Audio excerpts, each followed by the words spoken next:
So, it is time to say my thoughts about episode 4, and I guess on top of that, my thoughts on question arcs, since we are at the halfway point. And after I finish this section, I'll hopefully have some extra time to tackle like 1 or 2 more points for investigation's sake and such. Umineko. What can I say about you, Umineko? Yeah. That is indeed a question that I had to ask myself for quite a while before, like, ever since I finished episode 4 and for like a month since. And I guess it is a good time as any to voice my thoughts in regards to all this. Now it is hitting me less, but the thing that struck me a little was that when Beatrice laid her last red shoes and then hugged Balor and the credits rolled, I wasn't as sad as I probably should have been. I was thinking that either I was not sad because I knew that eventually things would work out, like that things would eventually turn out okay if Balor continues, or is that I do not fully understand Beatrice for me to feel sad for her. And for some moments that happened in the past, it was the former. Like, while the others, like this one, it can very well be the latter. I mean, in episode 4, did I feel sad when Jessica and George failed their tests and died? No. Did I feel sad when Angie was slowly dying while hugging Balor from behind? No. Although, I guess a factor for that is how, throughout all these 4 episodes, death has become a bit meaningless to me, so that can be it too. Like, I know they are coming back for the next episodes, but Balor and Beatrice's last moments? I should have felt something. Like, hell, I wanted to have teary eyes, but no, it did not happen. I was worried that this game was really beginning to make me feel as if I am emotionally drained. But I did bring up this on Discord as well. Like, people told me not to worry about it, and well, I am not worrying about it as much as I did before. Like, I definitely feel better, like, right now. I mean, I do also have to mention that Umineko can be quite serious for long periods of time. Like, maybe it's because I have been too exposed to games such as Ace Attorney or Danganronpa that when you compare the longevity of Umineko and the moments that happen, it's not often that I get to be more wild. Like, it's not often you get to see bunny girls short-circuiting or goats reminisce on their good days before their death, or Virgilia fighting Gop. So maybe it is because of the seriousness that Umineko displays most of the time that I felt as if I had been acting more mature? Less emotionally driven or acting like a monkey, and more like a analytical professor studying a scene with a microscope or something. So that can be a factor into why I may have felt like I'm more emotionally drained, or at the very least, less sad than I probably should have. And not to mention this weird feeling deep in me that, because all that has happened after over a year of reading Umineko, I feel like I don't know these characters as I thought I did. Like, oh yeah, I still haven't forgotten about how I said before that Jessica was possibly the most sympathetic human I know, given her response to the test, and that if there would be someone who can help Maria go through the hardships that she's facing, it will be Jessica. Even though it would seem that I completely forgot how in episode 1, In similar fashion to George, she did absolutely nothing to prevent Rosa from beating Maria in the garden. And how later, after we found out how Eva and Hideyoshi died, Jessica just outright thought of Maria as a creepy girl that cannot be trusted. Like, I mean, look at this. Look at this right over here. And oh yeah, let's not forget that last part before this when I talked about Kanon and how he had nothing to do with the Golden Land.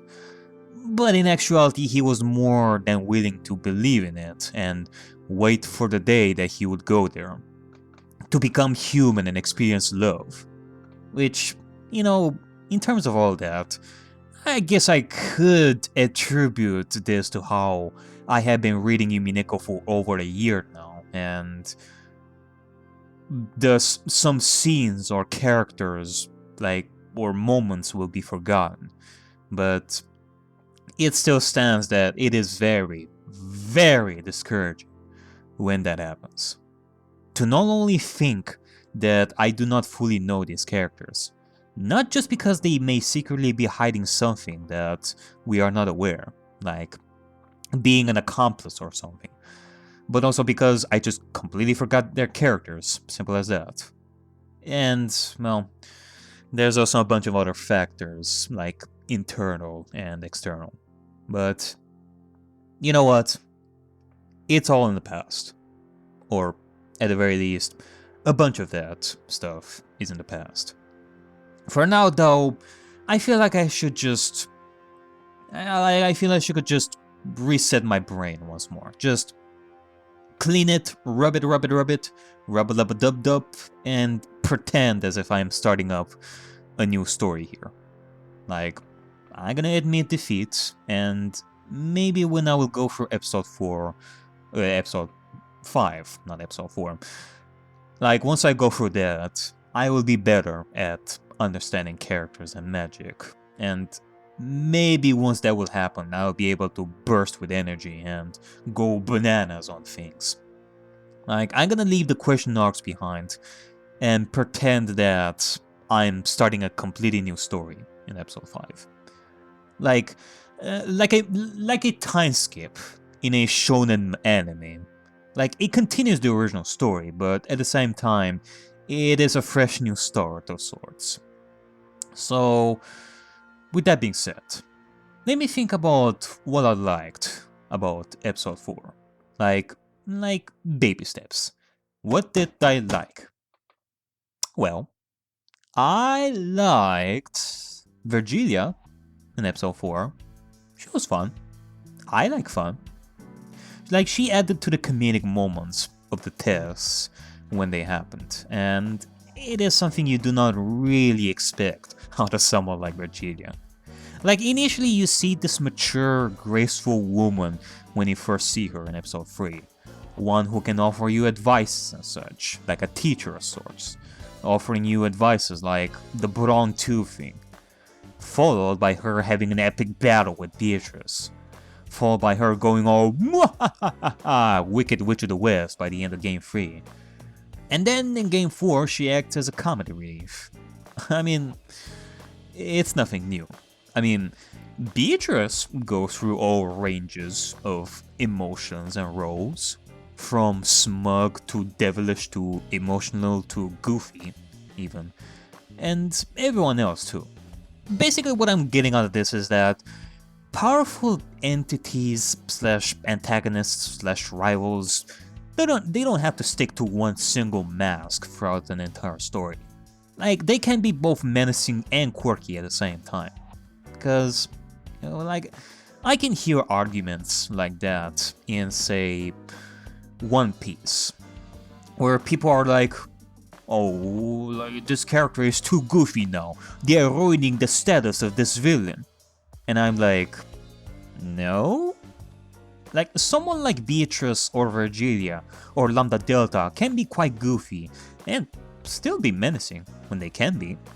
I mean, Lambda Delta at the end of episode 3 was blushing and stomping her feet all over the place, and the next second she was at Beatrice's throat ready to massacre her if she wasn't gonna follow orders.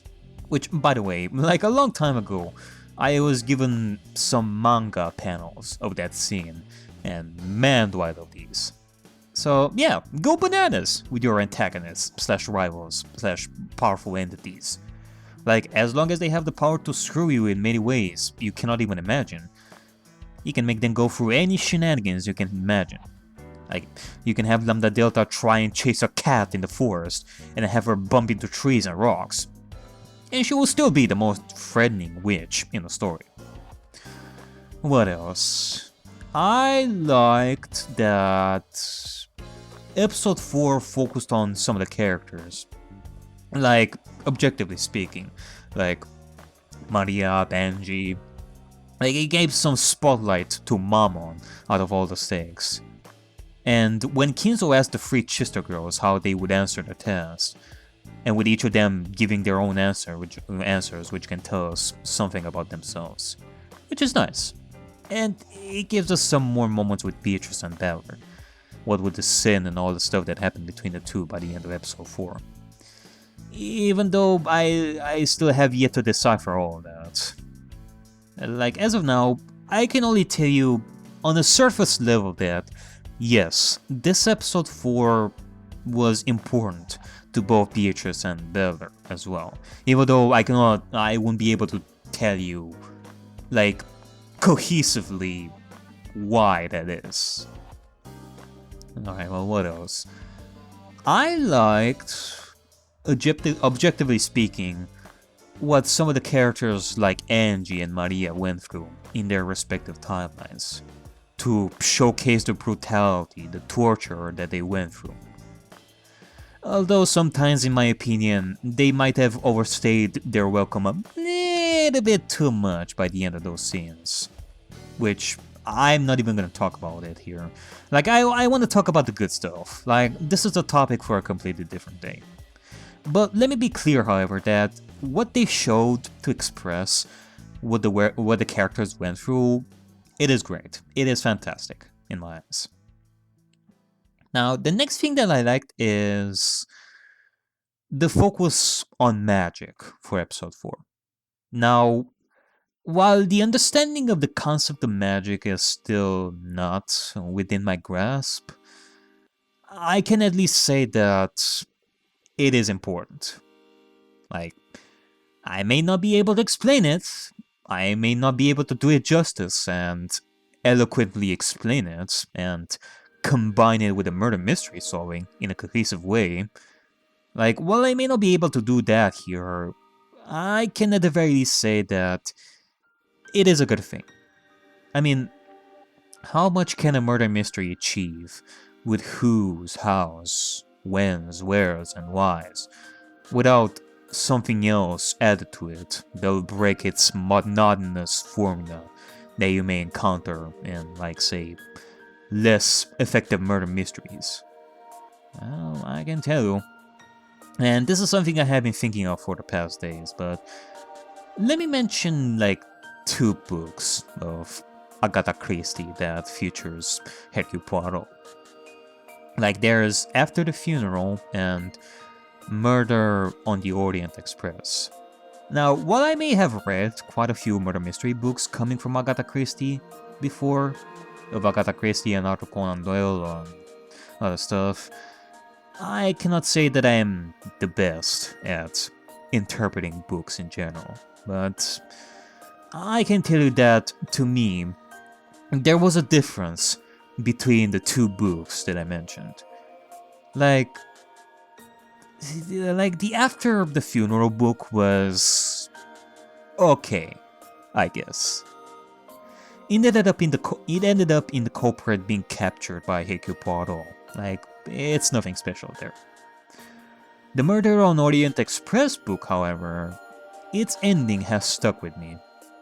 Like, the culprits, trying not to spoil here, had revealed the motive for why the murder had to be done.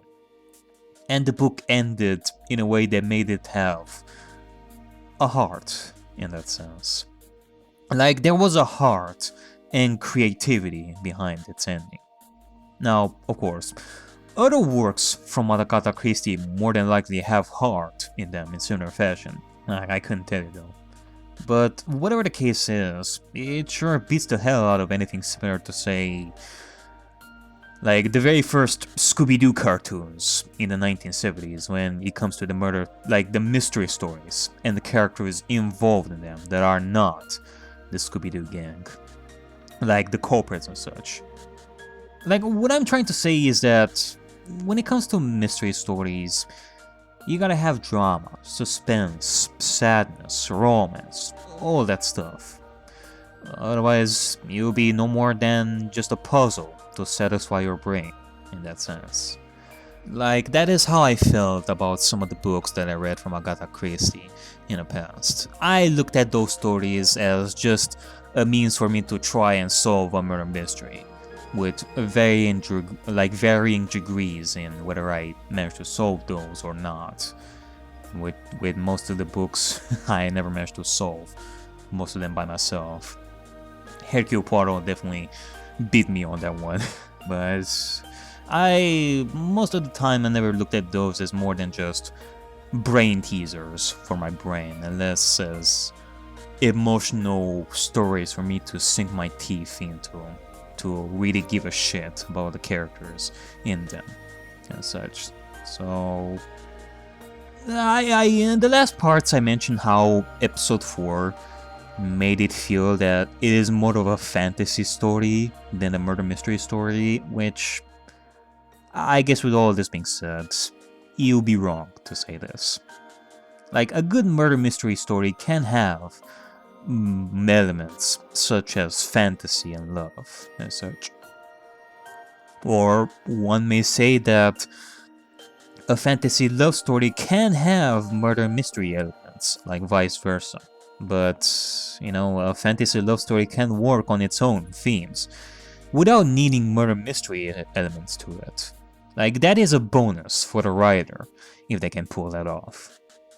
However, a murder mystery story cannot work on its own without some form of love or drama or romance or, you know, given an actual fuck about the characters on top of solving a murder mystery, you know, to have like a brain and a heart. Like, Ace Attorney has both. Danganronpa has both. Zero Escape and I, the Somnium Files has both. Like, same thing for Umineko as well. And I guess what I was trying to say before in the last part was that episode 4 focused a lot more on the heart than the brain. So, in order for Umineko to have a good murder mystery, it has to have both. Which, I'm not criticizing episode 4 for focusing on the heart more than the brain. It's just that, well, I guess from what I'm seeing over here, some episodes are gonna focus on one more than the other. Like, I can definitely see that episode 1 focused a lot on the brain. Like, all 4 episodes focused on the heart to varying degrees.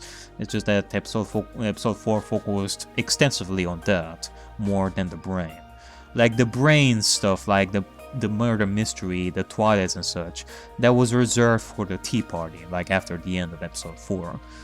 Whereas for the first episodes, it did focus on like the brain and such, like the murder mysteries and such, the 6th locked room murder, like the cigarette butt situation, the red web and such. So yeah, I guess it depends on from episode to episode what it is gonna focus on, whether it's gonna be the heart or the brain or both in equal amounts. So I guess we shall see. And you know, with this occasion, I decided that for episode 5 onward, I am gonna see about understanding magic, but not before I make like a list of sorts. I'm gonna do a very, very, very basic thing here and write every single little thing that may connect to the core of magic, like the human emotions, concepts, and such. I mean, we can go with probabilities here. The more things I put in this list, the higher the chance of me getting it one day. And that way, I'm gonna be able to keep track of these and not forget, hopefully. So here it is. And I'm gonna keep thinking of more as time goes on, and hopefully it will make things easier. Now, moving on to a different subject, like, one of the things that you guys asked me to do is pick my favorite episode. Now, as you clearly deduced from my overall status of foggy brain as such, it is a little difficult to classify episode 4. I mean, thus far, I said that I liked episode 2 better than 1, and then episode 3 better than 2. But can I say that I liked episode 4 more than 3? Objectively, yes. Why? Well, it is hard to explain it, but the word I would use to tell the difference is like the feel of episode 3 and 4. Or, on a surface level, the relevance to the overall story feel. Because what do we have in episode 3? We had a new enemy in the form of Evatris to confront us instead of Beatrice. And we finished the episode by defeating her, and, well, we go back to our quote-unquote normal routine with Beatrice.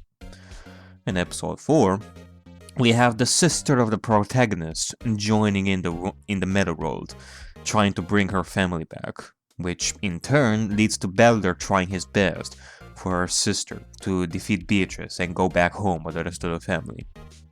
Now granted, both episodes definitely offered characterization for the characters involved, and events that will paint a bigger picture for the entire story of Umineko. However, when you describe both episodes the way I did right now, it really does feel like episode 4 has a lot more weight than episode 3, doesn't it?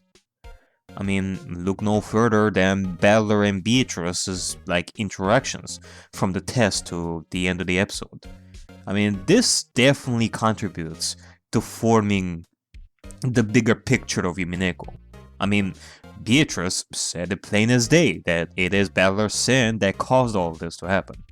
Whereas, when you think of the plot of episode 3 and think of Evatrice's inclusion in this entire thing, can you really say that the whole thing that is going on between Balder and Beatrice could not have happened if Evatrice was not included into the story? I don't think so. I mean, Evatrice is very important towards Eva's characterization, and Evatrice represents the concept of unleashing your anger and suffering to the new generation. Evatrice's role in episode 4 was different than in episode 3. But you cannot deny that Balder's sin had to be addressed at some point in the story, which makes this more important. And, the episode explored Maria and Angie and such, and I don't want to sound like I'm being dismissive here or anything. I mean, I certainly do like the lengths they went to tell us about Eva in episode 3. The more we have for each character in the story, the better. If they were to give everyone the spotlight the same way they did with Eva, Angie, Maria, and the rest, like Natsuhi in the first episode, Rosa in... I think at this point we can say that 4 episodes we had something for Rosa that can be discussed at length and such. But I was more interested in Maria and Angie to begin with. So yeah, for now, episode 4 all the way. Let's go for the next thing people want me to do, which is my top ranked Umineko characters. My top 5 characters. And I'm gonna be honest, this one was hard since I wasn't sure what to base this on. Then I thought, yeah, I wouldn't have Balder on the first place. I mean, I'm doing that solely on how episode 4 offered us the reason for him being here, fighting Beatrice.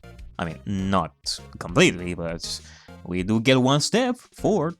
Like before though, it was a little bit more vague as to why he, out of all people, is confronting Beatrice. I mean, yeah, there's the reason of him being the most, like, out of all people, he's the one that believes in magic, like, the least. So, because of that, Beatrice had, like, initially, when you think of it, you would think that Beatrice had to go to extreme lengths to punish Balor through these games until he starts believing in magic. But no, at this point, there's like deeper reasons for that we have explored and we are gonna explore more. Whereas before, it was a little bit more vague in that sense. Or maybe not vague, but you can create like your surface level reasoning for why Balor was included in this fight with Beatrice. But on a deeper level, episode 4 tackled a little bit of that.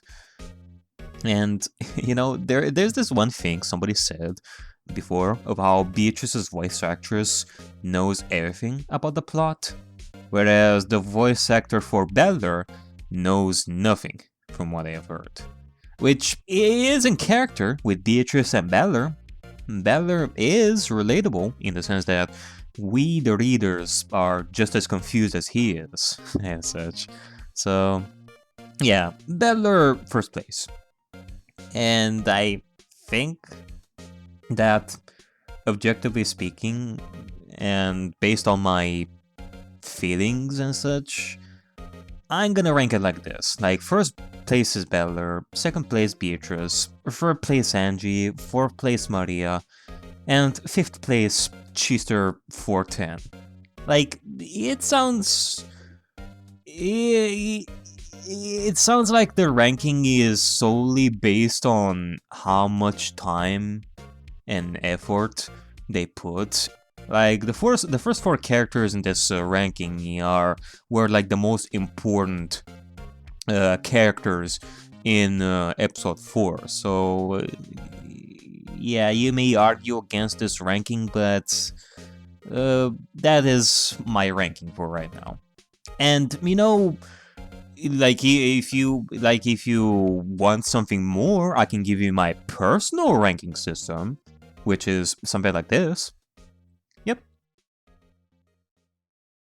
Alright, I believe I have said all there was to say about how I thought about episode 4 and question arcs in general, so let me see about looking at some more scenes over here, which will feature Beatrice herself. No more Shannon, no more Sayo, no more Kanon or Balor or George or Maria or anyone else, just Beatrice. I mean, before, when I looked at Beatrice and figured out that it can be Shannon, I kept looking at Shannon at a lot of angles. And Kanon too, I guess, with that last episode and such. And I've also been thinking of looking at Jessica too, if she could be Beatrice. I'm gonna look into that in the future as well. For now, just Beatrice. So, the first thing I had to decide on is what scene to focus on now.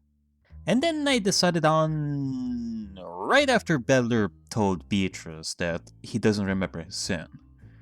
And, oh boy, this is gonna be a fun one, isn't it? Okay, let me see what I can get out of this.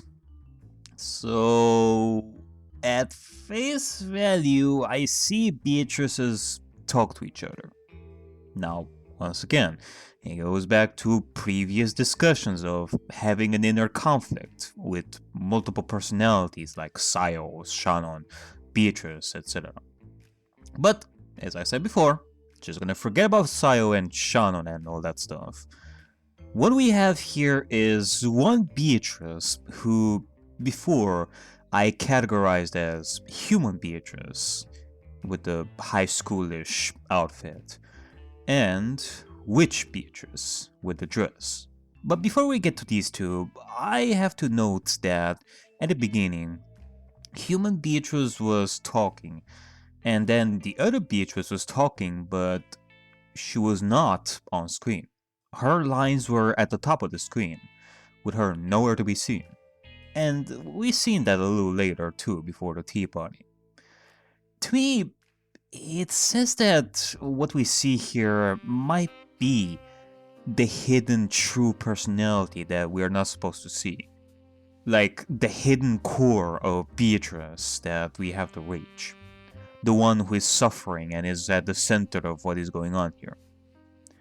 The thing is though, and given what we see of these dialogues, this unseen entity who speaks with her lies at the top of the screen, she seems wise. She speaks to human Beatrice as if she has it all under control and she is the one to step in while human Beatrice steps back for the rest of the game. I'm saying this because if we are to think of the one Beatrice who would be at the center of everything, you would be the one who looks as if she's suffering the most, which would be the human Beatrice on the right. I mean, she seems to be the one most affected by Balor not remembering his sin, which is why all this happened in the first place. But at the same time, it can be the Beatrice on the left, because of how the game decided to portray her dialogue differently at that point. But you know what? I'm probably thinking of it the wrong way, and I'm honestly not sure how. What I know is that they are both part of the same package. What it can tell me is that the previous human Beatrice, the one that questioned Balor before, she was the most straight. As straight as a zigzag line can be. Just asking Balor straight what his sin was. And once that mission failed, she's now gone behind the witch mask, and she is even more difficult to pierce than before. Like, if we were ever to pierce Beatrice, you know, metaphorically speaking, if we were to attack Beatrice at her most vulnerable, it would have been the time when, before Balor was asked about the sin and such. But now that Balor failed to remember his sin, now it is a lot more difficult to understand Beatrice in that sense. So, I guess there's that. So, let's continue a little further. We see Beatrice enter the study room where everyone is. Kinzo mentions how Maria passed the test, and now that this is mentioned, I would assume that the reason we don't really get to explore this outcome like all this much was because of Beatrice's decision to give up on the game. But if Maria passed the test, what the hell would this even mean? What would this have meant for the future of the game if Beatrice didn't decide to give up? And more importantly, what did Maria answer in her test for her to win over Kinzo out of all people? Actually, you know what? Since we know that Kinzo has died since the beginning, I don't think it matters what Kinzo thinks. It matters what Beatrice thinks. Beatrice uses Kinzo to further her game, even though he wasn't even alive in the first place. So, not only did Beatrice decide that Maria would be the most deserving of succeeding the test, but Beatrice just outright kills Kinzo in the study room. Sort of like a, I shall throw you away since you are no longer needed in this story. So, if Kinzo is Beatrice's fabrication, and we don't get to actually see Maria being tested by Kinzo, does it matter what Maria's answer was at this point?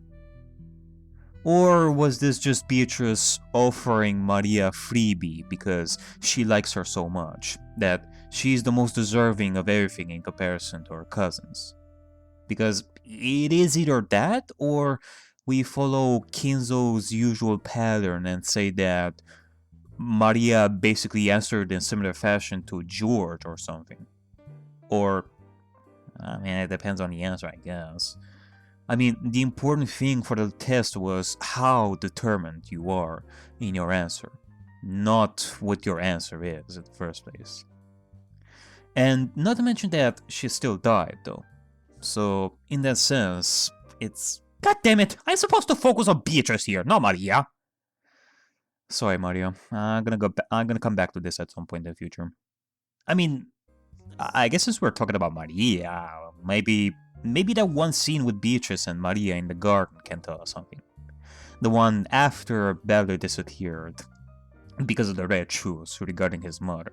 It is a very short scene. And... I got nothing.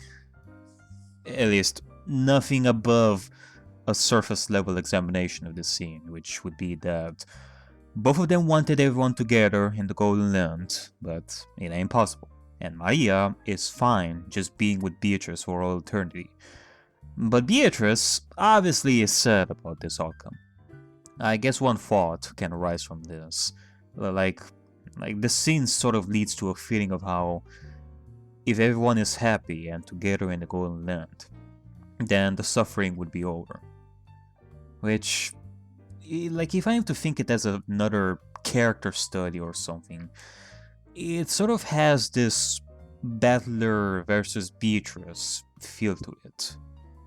A young Beatrice who understood magic, and a young Battler who understood none of it 6 years ago. Sure, Battler had fun with Beatrice 6 years ago. Like, he might have even fallen in love with her. He might have even made a promise with her that has something to do with magic.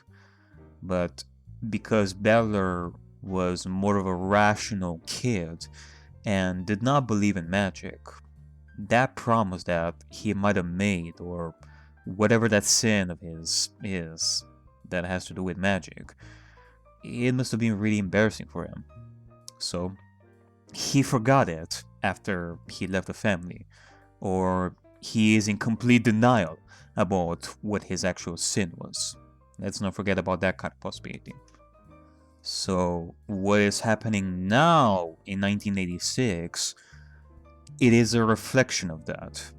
Battler is a logical person, so the fact that he is fighting against Beatrice's magic is a reflection of who he is. If 6 years ago, Battler decided to actually believe in magic, then none of this would have happened. If Battler decided to give up now and believe in magic, then all the suffering might be over. But then, I have to ask, why would we be forced by Beatrice to solve the epitaph and go through this back and forth of believing in magic and fighting against it, like with Battler and such?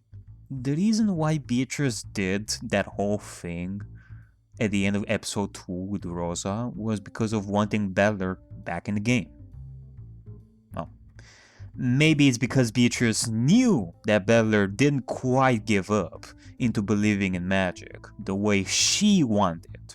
So she had to bring him back in the game and do it again until she does it the right way. So it's like some sort of a ping pong of sorts. But yeah, you know, this doesn't really help. So let me think of it differently. We know that one part of why he's fighting against Beatrice is, well, to save his family. At face value over here, of what we've seen over here. I mean, it has been reinforced into him by Angie to save the family and come back home to his little sister. So, maybe that's the point? Because it has been blatantly stated by Battler himself at the end that until then, he has been selfish and he didn't think of Angie being alone when going through these games. So, now he is fighting for Angie's sake as well. Or it has been reinforced even more to fight for Angie's sake. If he had any sort of like power to go through this for Angie's sake as well. Now his love for his sister has been reinforced into doing this for her sake. So Is this the kind of magic that Beatrice wants out of Battler? Is this what she wants Battler to chase after? I don't know. I mean, I'm not even sure anymore of the idea of Battler managing to save everyone and bringing them back to Angie. I mean, if we're talking about the idea of multiple parallel universes, there are bound to be universes where the whole family survives thanks to Battler, but I guess if I need to think in a fictional sense, in a story sense of sorts, these episodes now feel like they are Beatrice's personal stories, written by her to showcase this conflict that she has with Battler. Hence, these messages in the bottle that Angie finds in the future and such.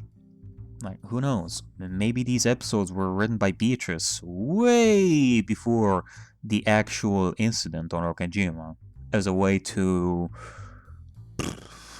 cope with the past events of Battler's sin. That Beatrice writing these game boards in her spare time in these 6 years was her way to cope with it all, to feel some catharsis in the entire thing.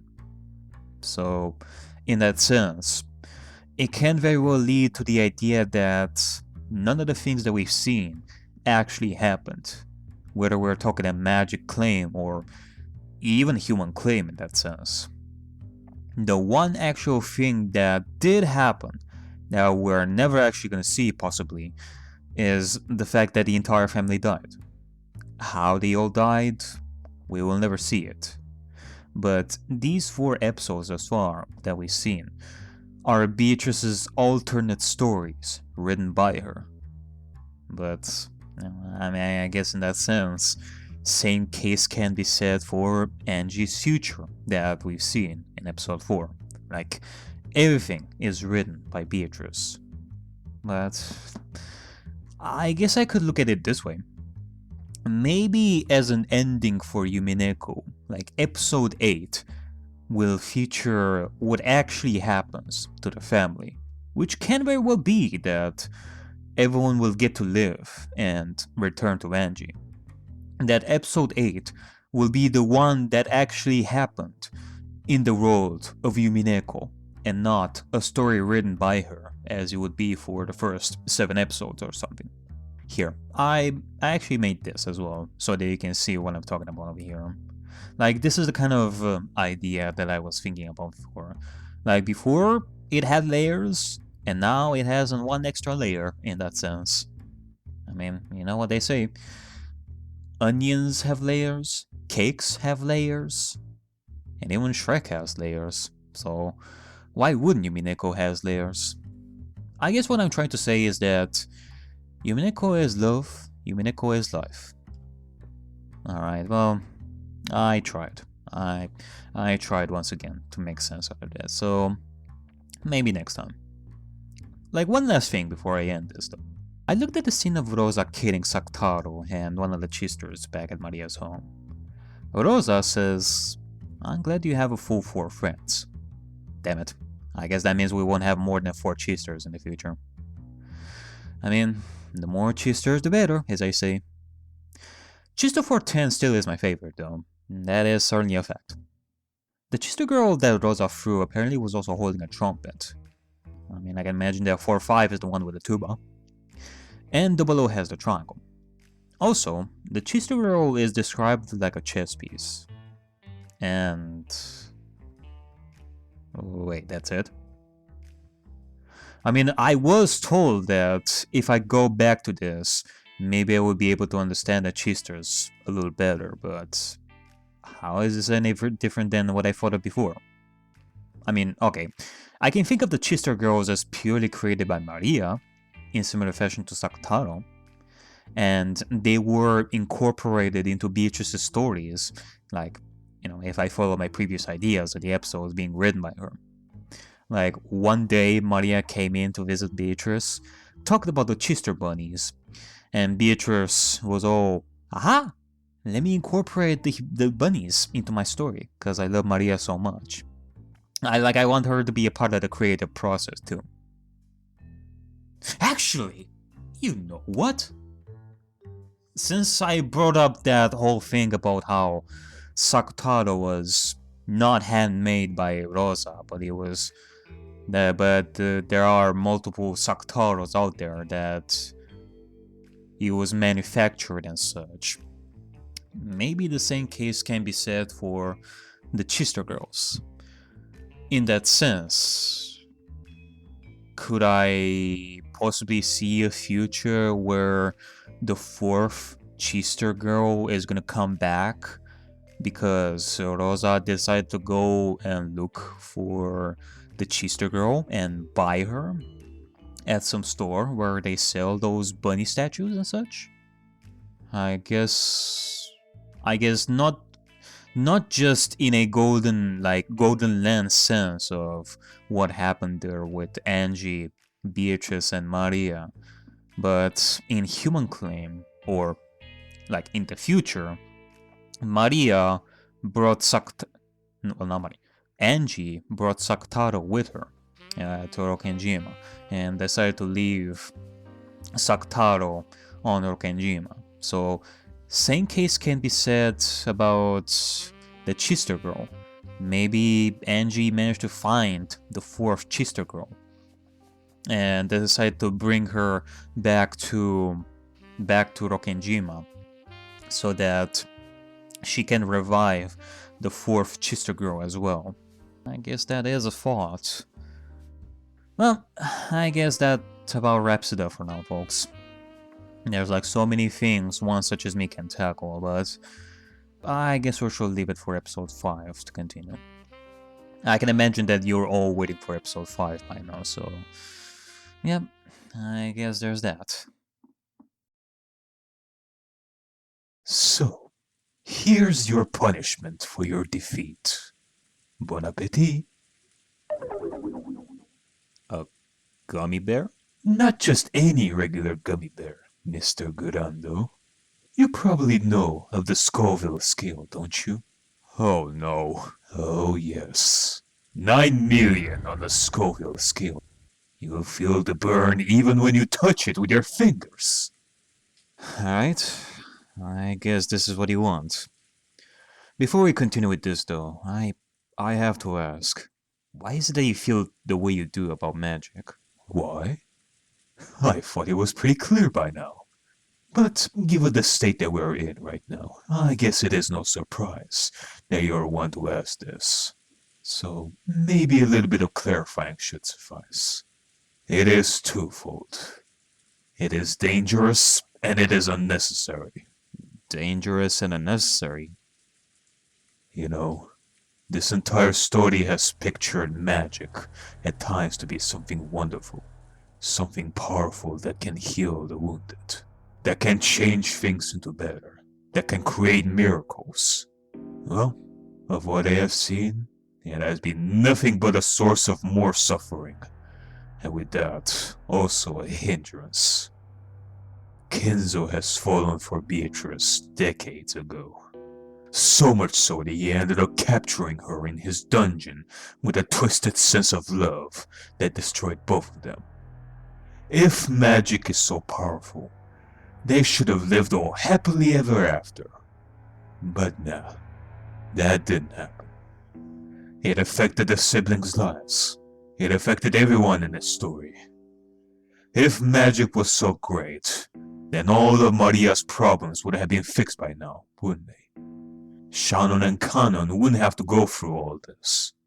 Every single moment in this game that had been seen as hopeful are followed by a sudden twist of despair.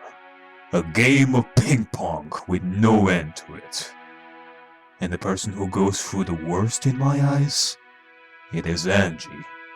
You've seen it with your own eyes. Her entire family died, and has become broken to the core. What is it she wants to do to fix this? To bring her family back with magic. Pfft, get real. There is no turning back from what happened. Her becoming part of all this to bring her family back is nothing short of desperation and clinging to her past. Magic is not gonna miraculously bring her family back at this point. In my eyes, the reasonable thing to do is leave the dead alone and create a new future for herself. If you think I'm wrong, then show me your reasoning. Although, at this point, it would seem that you do not have the power to argue back and convince me otherwise. Convince me of what magic truly represents, and that it is absolutely necessary. I mean, you can try. Go ahead. I'll give you one more chance. Bash me in the head and show me that I'm wrong. Or eat that gummy bear and suffer for your incompetence. Okay then. In which case, I will convince you. With everything that you said till now, there's no way I'm gonna let that slide. I have to do this. Here's my reasoning.